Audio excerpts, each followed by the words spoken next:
کتنی دشمنی.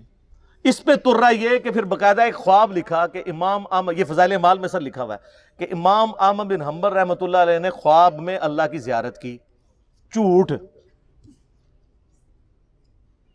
بایزید بستامی کے بارے میں کشف المحجوب میں لکھا ہے کہ انہوں نے اللہ کی زیارت کی ڈائریکٹ. اور تذکرۃ الاولیاء میں لکھا ہے معراج کی رات انہوں نے بھی معراج کی اور اللہ کو ڈائریکٹ دیکھا.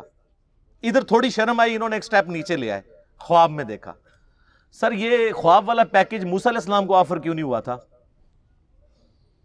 سورۃ الاعراف کی آیت نمبر 143 ہے. حضرت موسیٰ علیہ السلام اللہ کے لاڈلے ترین 5 پیغمبروں میں سے ہیں، اولو العزم پیغمبروں میں سے ایک. کہنے یا اللہ تجھے دیکھنا چاہتا ہوں. اللہ نے فرمایا تو نہیں مجھے دیکھ سکتا، بلکہ پہاڑ کی طرف دیکھ، اگر یہ قائم رہا تو سمجھ لینا تو بھی دیکھ سکتا ہے. اور وہ جل کر راکھ ہو گیا پہاڑ، اور موسیٰ علیہ السلام انڈائریکٹلی اس کے ایفیکٹ کی وجہ سے بے ہوش ہو گئے.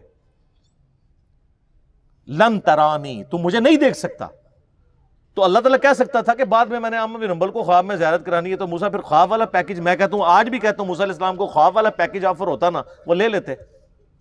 ہمارے محبوب صلی اللہ علیہ وآلہ وسلم کو خواب میں زیارت ہوئی ہے. جامعہ ترمذی میں حدیث ہے، بڑی لمبی حدیث ہے، جس میں وہ نبی علیہ السلام کی دعا ہے اللہم انی اسألک فعل الخیرات و ترک المنکرات. میں نے کئی دفعہ بیان کی ہے، مشکات میں اس کا انٹرنیشنل نمبر ہے 748 جامعہ ترمذی کے حوالے سے. یہ پروٹوکول کسی کا نہیں ہمارے محبوب صلی اللہ علیہ وآلہ وسلم کے سوا.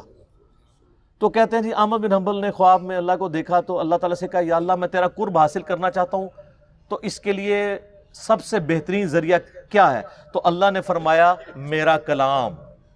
بالکل ٹھیک ہے، ہم بھی یہی کہتے ہیں، لیکن اگے کہانی شروع ہونے لگی ہے. تو احمد بن حنبل نے کہا کہ یا اللہ سمجھ کے یا بغیر سمجھ کے. ہائے ہائے. احمد بن حنبل انہوں نے باقاعدہ ہماری ٹریننگ کی تھی اسی کہ کل اسی کہانی کرانی ہے، کل ہم نے کہانی کرانی ہے، آپ ذرا یہ بھی پوچھ لیں.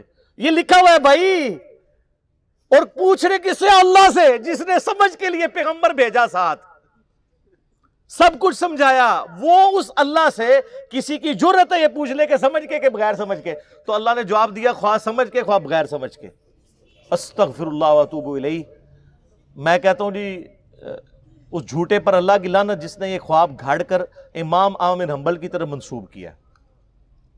اور احمد بن حنبل کو تو یہ سمجھ بغیر سمجھ کہنے کی ضرورت نہیں تھی، ان کو ویسے ہی عربی آتی تھی کہانی. اور اسے کہ احمد بن حنبل جیڑا پنجابی پٹھان سندھی یا بلوچ سن.